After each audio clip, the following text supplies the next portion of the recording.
Have you ever felt it? That unsettling feeling in the silence of the night that you are living a script you did not write, as if your emotions, your desires, even your deepest pains, are echoes of a voice that is not your own. You move, you work, you consume, you dream, but the strings that move you are invisible, manipulated by hands you cannot see. This is not paranoia. It is the first sign that your soul is waking up. Society sold you a dream, but it delivered you a cell.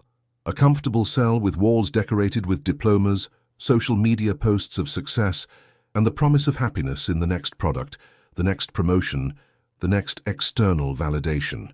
They gave you shadows and convinced you it was light. And the cruelest part? You believed it. You clung to these shadows with all your might because the idea that this could all be a sham is too terrifying to contemplate. But that pulse of discomfort, that anguish that visits you when the distractions end, that is the truth calling to you. It whispers that there is a game being played against you, a silent, ancient game, designed to keep you exactly where you are, chained, facing a wall, fascinated by a puppet show. Today we will pull back the curtains. We will expose the game masters, and with the help of one of history's greatest thinkers, Plato, we will show you not just the map of your prison, but the key to your freedom. Prepare yourself, because the truth you are about to hear may shatter everything you thought was real. Over 2 millennia ago in Athens, a man named Plato gave us an image, a metaphor so powerful, so precise, that it cuts across the centuries to describe your life right now. He called it the allegory of the cave. Imagine this. You were born in a deep, dark cave. Since birth, you have been chained, along with others, forced to look at a single wall. You cannot turn your head. Behind you a fire burns, and between the fire and you, there is a path where the puppeteers, the puppet masters, walk. They carry objects, statues of men and animals, and their shadows are cast onto the wall in front of you. This wall of shadows is the only reality you have ever known. The sounds you hear you believe come from the shadows. The shapes you see you believe are the real objects. You and your fellow prisoners create a game. You give names to the shadows, predict which one will appear next, applaud those who are best at guessing. You call this knowledge, you call this success. Does this sound familiar?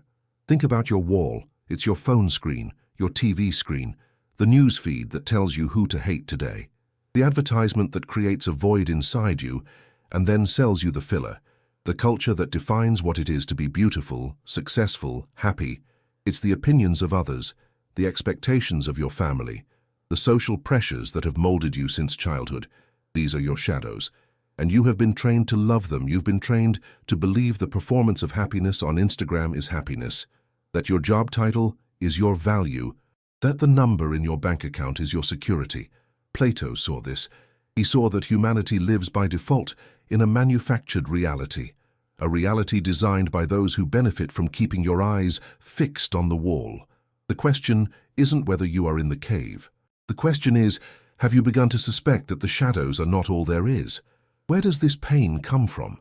This constant anxiety, this sense of emptiness that no achievement seems to fill? Plato would say the pain doesn't come from failing at the shadow game. The pain comes precisely from being good at it. The root of your pain is the disconnection from your own soul. It is the suffering of a deeper part of you, your true self, which knows it is living a lie. Think about it. You chased the shadow of the successful career. You achieved it. And in the stillness of your expensive apartment, the silence screams. Why? Because the career was a shadow projected on the wall. The real object was purpose, a calling. But you were trained to chase the shadow. You chased the shadow of the perfect relationship, the one that looks good in pictures, that gets the approval of others. And when you're next to the person, you feel a loneliness that tears you apart. Why? Because the relationship was a shadow. The real object was genuine connection, the intimacy of the soul. But you were too busy managing the shadow's appearance. The pain is friction, the friction between the life you are living and the life your soul was meant to live. It is your authentic self, the chained prisoner, that feels the cold of the chains and the hardness of the stone, even when everyone around you is applauding the shadows you've won. Society tells you that pain is a problem to be medicated, distracted, silenced. Don't feel that way, they say. Buy this, watch that, post a happy picture. But Plato shows us that pain is a gift. It is a guide. It is your chained self whispering, Look behind you. This isn't real. There is something more. The pain is the beginning of your awakening. It is the sound of the first crack in the wall of your cave. The illusion that keeps you chained is both subtle and brutally powerful. It is the belief that the cave is safe, the belief that the chains are for your own protection. They have sold you this lie masterfully. The game masters, the systems of power, the media, the mega corporations don't control you with brute force. That would be too obvious. They control you by managing your focus. They have created a wall of shadows so mesmerizing, so full of drama, fear, desire, and entertainment that the thought of looking away becomes unthinkable. What society doesn't want you to understand is this. Your attention is the most valuable currency in the universe, and they have built an empire to extract it from you every second. They keep you in a state of constant reaction, outrage at the latest news, envy of someone else's life, desire for the new product, fear of being left behind. You are so busy reacting to the shadows that you have no time, no energy to ask yourself, who is casting these shadows, and why? The illusion is that the majority opinion is the truth. Plato called this doxa, popular opinion. In the cave, everyone agrees that the shadows are real. If someone dares to suggest otherwise, they are called crazy, dangerous. Peer pressure is the prison's most effective guard. The fear of being outcast, ridiculed, of being alone, that fear is the strongest chain that binds you. They have taught you to confuse comfort with happiness. The cave is comfortable. It's predictable. The rules are clear.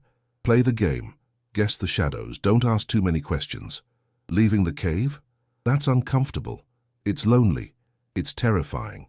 The illusion convinces you to trade your infinite freedom for the mediocre security of a familiar cell. And every day you make that trade without even realizing you're paying with your own soul. So what is the truth? If all of this is a shadow, where is the substance? Plato's philosophical truth is both simple and devastating. Reality is not out there, on the wall. It is within and above. Plato proposed the existence of a world of ideas, or world of forms. This is not a physical place, but an intelligible realm, accessible only through reason, through philosophy. In this realm there exist the perfect eternal forms of everything that exists in our world. There is the form of perfect justice, of perfect beauty, of perfect goodness, and above all, the form of the good, which he compares to the sun. The shadows on the wall are just imperfect copies of imperfect copies.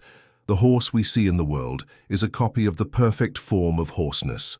The shadow of the horse on the cave wall is a copy of the copy. We are living 3 steps removed from reality. The truth is that you are not just this body, this prisoner. You are an immortal soul that had a glimpse of the world of forms before you were born. That is why you recognize beauty, however flawed. It's why you long for justice, even if you never see it fully realized. Your soul remembers the truth.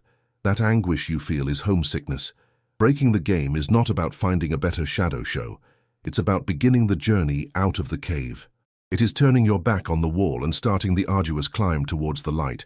That journey is philosophy, philosophia, the love of wisdom.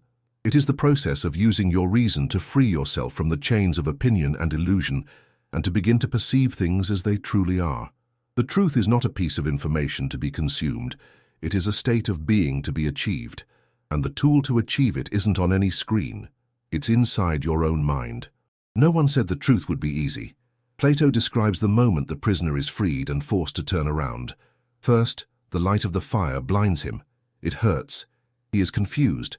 The puppets, the real objects, seem less real than the shadows he was used to.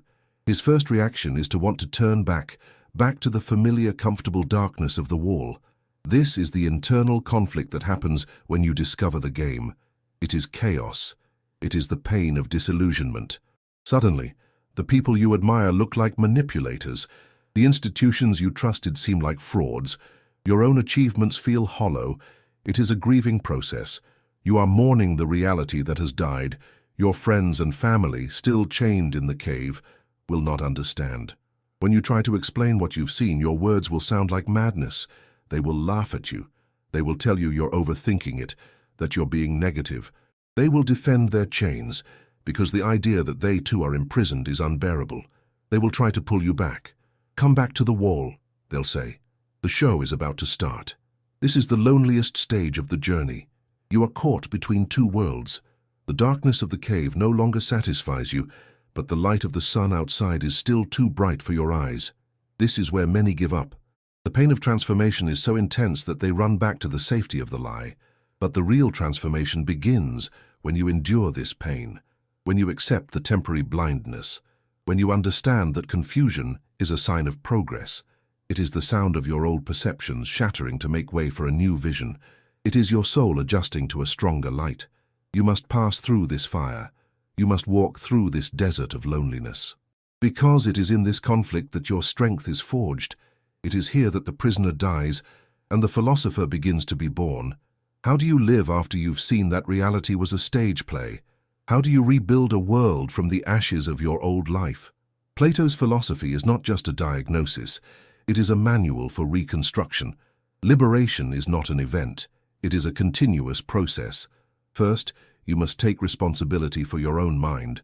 This means practicing what the Greeks called epimeleia hautu, the care of the self. Not the superficial care of spas and shopping, but the rigorous care of your soul. It is questioning every single belief you hold.